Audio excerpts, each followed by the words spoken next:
Film yang akan saya bawakan kali ini berkisah tentang seorang pemuda yang sangat ahli dalam pekerjaannya. Tapi bisa dibilang dia sangat aneh. Sangat aneh. Dan saya pastikan kita akan dibuat terkesan dengan strategi, kecerdasan, kelicikan, bahkan kekejaman yang akan disajikan di alur cerita ini yang bakalan susah buat kita tebak. Mari kita mulai. Selamat menikmati. Di awal film diperlihatkan seorang pengusaha kaya raya pemilik salah satu perusahaan teknologi terbesar di negaranya. Pria itu bernama Mark. Saat itu dia sedang sangat viral diperbincangkan oleh banyak stasiun TV karena terobosan yang sangat kontroversial dari perusahaannya. Diketahui perusahaannya akan segera meluncurkan sebuah aplikasi ojek online seperti Uber, Gojek, dan lain-lainnya. Tapi yang membuat hal itu terlihat sangat luar biasa karena kendaraan yang digunakannya bukanlah motor atau mobil, tapi merupakan ribuan pesawat jet. Dia dan perusahaannya merancang sebuah sistem peta udara yang bisa memungkinkan ratusan pesawat jet bisa terbang tanpa saling bertabrakan. Dan tentu saja tujuan marketnya bukanlah orang-orang seperti kita, tapi hal itu diutamakan untuk orang-orang kaya seperti pejabat, pebisnis, dan lain sebagainya. But it's expensive, isn't it? Mark hidup dengan istri yang bernama Rose dan seorang anak perempuan yang bernama Kathleen. Di hari itu, Mark akan segera berangkat ke kantornya untuk melakukan sebuah presentasi terkait aplikasi barunya. Terlihat anaknya yang cantik juga bersiap akan berangkat ke sekolah SMA-nya. Sebelum berangkat, anaknya meminta sebuah HP baru dan menyuruh ayahnya mendatangkan teknisi Wi-Fi karena Wi-Fi-nya error. Lalu ayahnya pun menjanjikannya. Setelah sampai kantor, dia mempresentasikan idenya terkait ojek pesawat itu yang dia beri nama OmniJet. Dia mempresentasikannya di depan para calon investor dan juga beberapa perwakilan dari lembaga negara seperti SIC. Let me show you the future. What if there was a way to make your jet work for you, with available aircraft every second?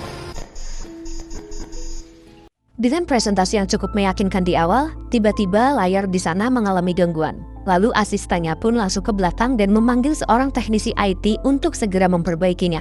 Teknisi ini bernama Ed Potter. Dia adalah teknisi yang baru di kantor itu. Setelah beberapa saat, dengan keahlian yang luar biasa, Potter pun berhasil memperbaikinya. Here you go. Let's talk about Selesai presentasi, Mark menanyakan kepada asistennya kenapa kesalahan seperti tadi bisa terjadi. Apalagi di depan banyak orang penting untuk perusahaannya dan juga momen yang sangat penting. Mark meminta agar hal seperti itu tak terjadi lagi di kemudian hari. Lalu saat malam semua pekerja akan pulang. Terlihat Mark yang juga akan segera pulang, dia bertemu dengan Potter.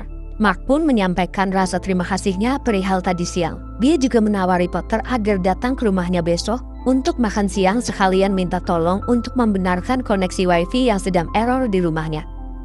Keesokan harinya, Potter pun langsung ke rumah Mark. Saat Potter datang, terlihat Mark yang sedang berada di dalam mobil barunya. Karena terlihat Potter yang sangat tertarik dan kagum pada mobil itu, Mark pun berbaik hati menawari Potter untuk masuk ke dalam mobilnya. Di dalam mobil, Potter mengkritik sistem GPS yang menurutnya tergolong kuno. Potter berkata dia bisa membuatnya lebih canggih jika Mark mau. Karena ingin mengetes kemampuannya, Mark pun menyuruhnya untuk menunjukkan apa yang Potter punya. Terlihat Potter mengeluarkan sebuah benda seperti hard disk dan dicolok ke mobil tersebut. Di sana Potter mencoba menginstal aplikasi buatannya sendiri ke dalam mobil itu. System upgraded. Melihat itu, Mark sangat kagum dengan kemampuannya dan berjanji akan menjadikan Potter sebagai pegawai tetap. Lalu setelahnya, Potter diajak masuk ke rumahnya untuk memperbaiki Wi-Fi. Saat masuk ke rumah, Potter melihat Kathleen yang sedang berjemur dengan pakaian seksinya. Nampak Potter yang sangat tertarik dengan Kathleen. Sedang asik memandangi Kathleen, Potter mengingat bahwa dia di sana disuruh untuk memperbaiki Wi-Fi. Dia pun langsung pergi ke ruangan Wi-Fi dan membenarkan koneksi Wi-Fi tersebut. Entah kenapa terlihat sedikit perbincangan aneh yang diucapkan oleh Potter kepada Mark. The smart panels in your home have had them disabled. It's over, Mike. It's a whole new world, man. What do you mean? Selesai memperbaiki, mereka akan melakukan acara bakar-bakar bersama sebelum Potter pulang. Setelah semua aktivitas di rumah Mark selesai, sebelum pulang Potter mampir ke sebuah restoran di mana mantan kekasihnya bekerja. Hal itu menunjukkan tentang perasaannya yang masih sangat mengagumi mantannya. Namun terlihat mantannya nampak sudah mengabaikannya. Di sana juga terlihat dia yang mencuri foto mantan kekasihnya diam-diam. Dan kini beberapa hari berlalu, diperlihatkan Potter yang ada di rumah. Terlihat Potter mempunyai setup komputer yang sangat luar biasa. Bisa dibilang Potter ini adalah seorang hacker. Saat itu, dia mencoba mencari nama Caitlin di media sosial Facebook. Potter pun mengirimkan permintaan pertemanan pada Caitlin.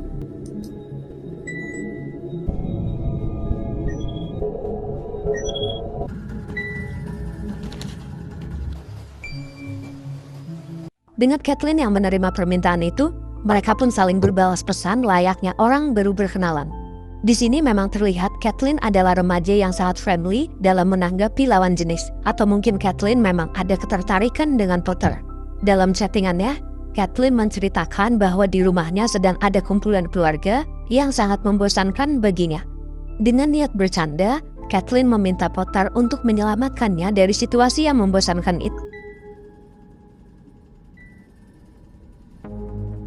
Dengan amat sangat aneh dan tak punya rasa malu atau apapun, Potter langsung menghampiri rumahnya. Di sana ada Mark yang membukakan pintu dan terlihat Potter yang membawa anggur. Saat Mark bertanya ada urusan apa, Potter menjawab bahwa Caitlin yang menyuruhnya. Melihat Potter yang nampaknya berlebihan, Mark pun mengusir Potter dengan cara yang halus. This is family, friends. I should probably get going. Have a good night. Akhirnya Potter pun pulang dengan rasa kecewa karena tidak dihargai. Potter yang marah pun menyadap kamera CCTV rumah Mark. Ternyata saat membenarkan wifi, Potter mungkin menaruh sesuatu untuk menyadapnya. Kenapa Potter menyadap rumah bosnya? Kita belum dikasih tahu alasannya. Atau mungkin itu memang kebiasaan dari seorang hacker dengan jiwa keisengannya. Dan mulai dari sinilah Potter yang mulai menunjukkan sifat melunjaknya dengan menyalahgunakan kemampuannya sebagai hacker dan terus mendekati Caitlin dengan cara yang frontal. Bahkan di keesokan harinya, saat Mark dan istrinya sedang menonton Caitlin yang sedang melakukan pertandingan sepak bola wanita, dengan tiba-tiba Potter datang. Tanpa rasa canggung atau apapun, dia duduk di sebelah Mark. Mark yang merasa aneh pun menanyakan kenapa Potter ada di sana. Potter menjawab bahwa Caitlin yang memintanya untuk datang. Hal itu cukup membuat Mark dan istrinya merasa risih dan aneh. Lalu setelah pertandingan, terlihat Mark mengajak Caitlin dan istrinya untuk makan malam. Tiba-tiba si Potter dengan sok asik ikut bergabung ke obrolan mereka. Di sini akhirnya Mark yang sudah merasa risih pun kembali memperingatkan Potter. This is a kind of family thing. Oh, sure. Okay, thanks for stopping by. Bukannya merasa tak enak dengan bosnya, di keesokan hari Potter malah menjemput Caitlin di sekolahnya. Terlihat Caitlin yang sedang bersama teman lelakinya. Teman lelakinya sempat melarang, namun atas kemauannya sendiri, Caitlin pun masuk ke mobil bersama Potter. Di dalam mobil, terlihat Caitlin yang sedikit kegatelan ketika Potter menanyakan perihal hubungan jorok. So you haven't had sex yet? Wouldn't you like to know? Your dad would kill me. Lalu Potter pun mengantarkan Caitlin ke rumah dan mampir sebentar. Tak selang lama terlihat Mark yang entah dari mana pulang ke rumah. Mark melihat Potter ada di sana. Caitlin juga mengatakan dengan bangganya bahwa Potter telah membelikannya sebuah HP. Melihat Potter yang sudah keterlaluan mendekati anaknya, Mark pun marah dan memecat Potter dari kantornya. Mike, we're friends. No. You work for me, okay? All right, tomorrow, clear your desk out. Mike. Mulai saat itu, Potter yang sangat kecewa berencana menghancurkan keluarga dan perusahaan Mark melalui keahliannya sebagai hacker. Gak tahu apa yang di dalam pikirannya. Hanya karena masalah sepele kayak gitu sampai-sampai Potter berniatan untuk melancarkan niat sejahat itu. Bahkan dia tetap egois membulatkan tekadnya untuk menghancurkan keluarga dan perusahaan milik Mark. Dimulai pada malam harinya, Potter yang membuat email palsu mengatasnamakan perusahaan milik Mark yang dikirim kepada lembaga SIC. Mengetahui tanpa lembaga SIC yang memberikan izin, maka proyek Omnijet takkan bisa berjalan. Dan benar saja, di keesokan harinya Mark didatangi oleh anggota SIC dan anggota itu memberitahukan bahwa izin Omnijet telah ditangguhkan. Any attempt to lobby, coerce, or collaborate will trigger an investigation and a subsequent delay. We have also received evidence of electronic document tampering. We'll be in touch. Good day. Someone's fucking with us. Lalu di malam harinya, Potter membajak rumah Mark yang memang segala sesuatunya menggunakan sistem canggih.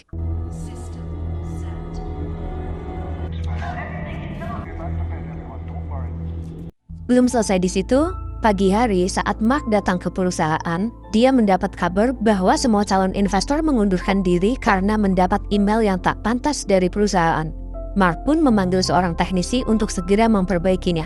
Di sana Mark baru diberitahu oleh teknisi bahwa ada seseorang yang pernah bekerja di sinilah yang melakukan.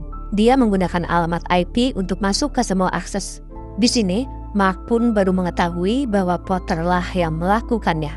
Tapi tak ambil pusing, Mark menyuruh teknisinya untuk memperbaiki sistem dan memperbarui semua keamanan. Just change everything. The passcodes, the words. Tapi masih belum selesai juga. Di sisi lain, terlihat istrinya yang mendapat sebuah email dari dokter pribadinya, dan email itu menyatakan vonis bahwa dia mempunyai penyakit payudara.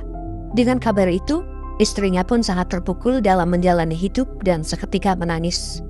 Saat di rumah, Mark menyuruh istrinya untuk menelpon dokter itu dan menanyakan perihal emailnya. Namun saat istrinya mengkonfirmasi email itu, ternyata dokter tak pernah mengirim email apapun. Dan disitulah Mark mulai sangat marah ketika bukan hanya perusahaannya, tapi keluarganya juga diganggu. Mark langsung mendatangi Potter dan memberikan peringatan kepadanya. Di sini Mark masih berbaik hati dan tidak melukai Potter atau menyuruh orang-orangnya untuk memberi pelajaran. Tapi setelah itu, bukannya bertaubat. Di keesokan harinya, Potter malah kembali membajak kamera rumahnya dan merekam Kathleen yang sedang mandi. Tanpa berpikir dua kali, Potter pun menyebarkan video itu sampai viral seviral-viralnya.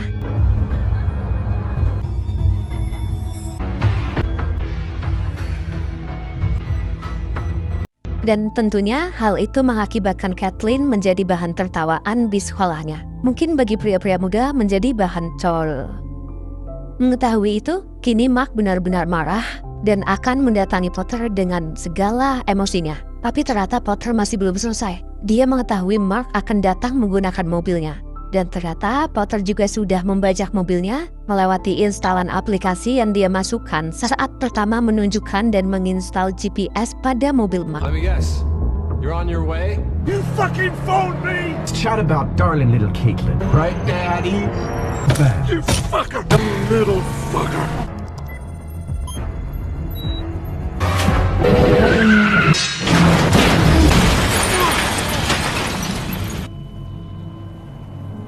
Beruntungnya, Mark masih selamat dari kecelakaan itu. Setelahnya, Mark mencari solusi bagaimana cara melawan si Potter. Dia pun menggunakan koneksinya untuk menelpon salah satu temannya yang bekerja di Lembaga Keamanan Nasional. Temannya merekomendasikan seorang ahli programming yang bekerja untuk keamanan negara. Pria itu bernama Baker. Dia sering dijuluki sebagai virus cleaner. Mark pun langsung membuat jadwal pertemuan dengan si Baker. Di pertemuan pertamanya, Baker meminta HP si Mark untuk membersihkan semua virus yang ada di HP-nya dengan alat yang dia punya. May I have your cell phone, please, Mr. Regan?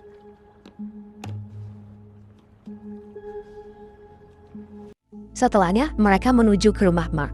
Terlihat Baker yang menggunakan penutup wajah untuk berjaga-jaga agar tak dikenali oleh si Potter. Hal itu karena Baker tahu bahwa Potter telah memiliki akses semua kamera di rumahnya.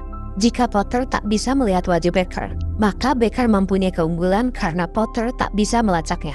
Di sana Baker pun langsung menyuruh Mark untuk menghancurkan semua teknologi yang ada di rumahnya demi menghilangkan diri dari pantauan si Potter. Enemy, deaf, dumb, and blind. Setelah membuat Potter menjadi buta, tuli, dan bisu di dunia sistem, setelahnya Baker mencari data si Potter sedetail-detailnya. Mengingat dia bekerja untuk keamanan teknologi negara, jika hanya mencari data seseorang, itu akan sangat mudah baginya. Terlihat Baker menemukan beberapa data diri dari Potter. Ayah Potter yang meninggal karena bundir, ibunya yang selalu melakukan kekerasan terhadap Potter sehingga dia harus tinggal di panti asuhan pada masa kecilnya dengan trauma yang besar dalam diri Potter. Pengalaman trauma itu pun pernah membuat Potter terjerumus ke obat-obatan. Dia juga pernah bekerja untuk sebuah lembaga bernama NSA, tapi dipecat karena penyalahgunaan hak teknologi. Dengan informasi itu, Baker mencari tahu penyalahgunaan apa yang Potter lakukan. Ternyata penyalahgunaan yang Potter lakukan adalah menggunakan kecanggihan lembaga teknologi NSA untuk mengakses CCTV demi bisa memata-matai mantan pacarnya yang tadi ditunjukin bekerja di sebuah restoran.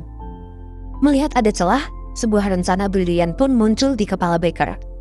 Pada keesokan hari, Baker dan Mark langsung datang ke restoran mantan kekasih Potter. Di sana dia bekerja sama untuk bagaimana caranya mengambil HP milik wanita itu.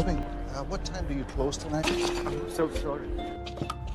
Setelahnya, Baker menggunakan HP itu untuk mengirim pesan pada Potter dan meminta Potter ke restoran untuk bertemu dengan mantannya. Potter yang memang masih mencintai mantannya pun tak pikir panjang langsung menuju ke sana. Setelah Potter keluar dari rumahnya dan menuju ke restoran, Mark mulai masuk ke rumahnya dan Baker mengawasinya. Mark bertugas menyusup ke dalam rumah Potter untuk mengambil chip atau flash disk milik Potter. Waktu mereka tidak banyak, karena saat nanti Potter menyadari bukan mantannya yang mengirim pesan, pasti Potter akan segera pulang. Nothing. There's nothing here. Where's my phone? I can't find it. Tak lama Potter yang menyadarinya pun langsung menuju ke rumah. Dan terlihat Mark yang masih mengambil USB milik Potter yang disembunyikan di sebuah mainan puzzle.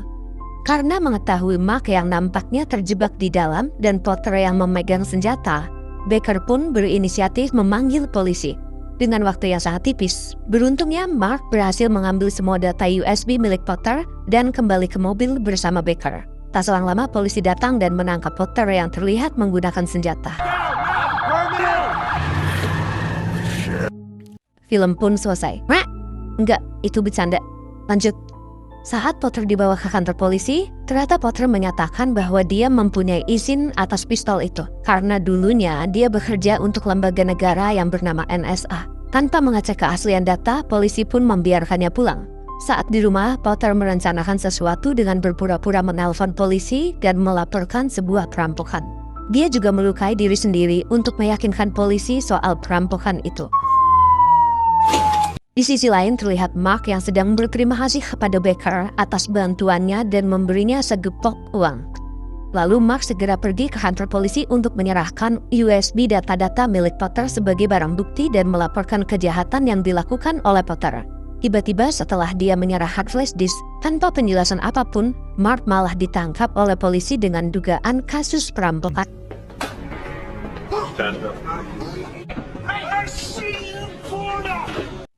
Cukup cerdas karena pada saat siang, Potter yang sudah melaporkan perampokan dan melukai dirinya, ternyata sudah lebih dulu berada di kantor polisi dan merekayasa semua kejadian. Polisi juga lebih percaya kepada Potter.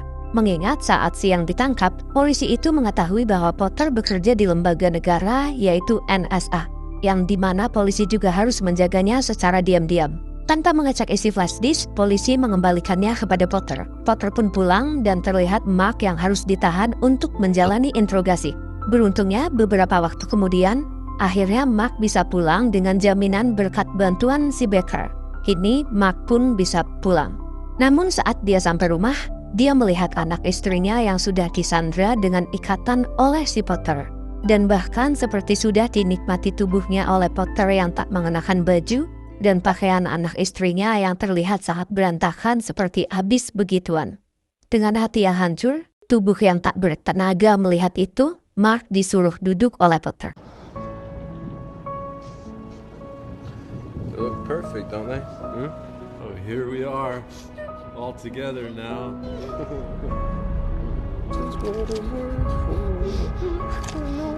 Terlihat Potter yang merasa sangat puas dan menang, terus-menerus mengucilkan Mark di sana. Namun tak sepatah kata pun yang bisa Mark ucapkan. Terlihat Mark yang sudah sangat terpukul dengan apa yang terjadi, gak tahu harus gimana. Pas nonton saya juga bayangin kalau kayak gitu gimana ya. Takut banget sih ngebayanginnya.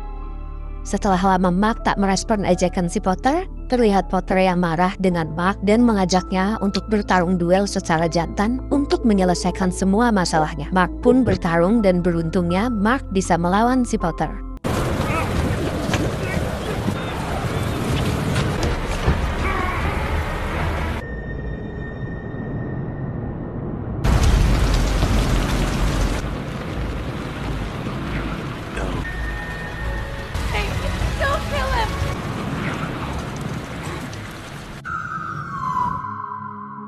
Di akhir film, kembali diperlihatkan perusahaan Mark yang akan segera meluncurkan Omnijetnya.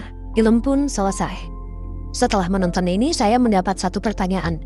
Seriusan di film gak ada yang ngejelasin apa tujuan si Potter sebenarnya? Alasan ngelakuin itu semua ya cuma karena kekecewaan aja. Tapi masa iya?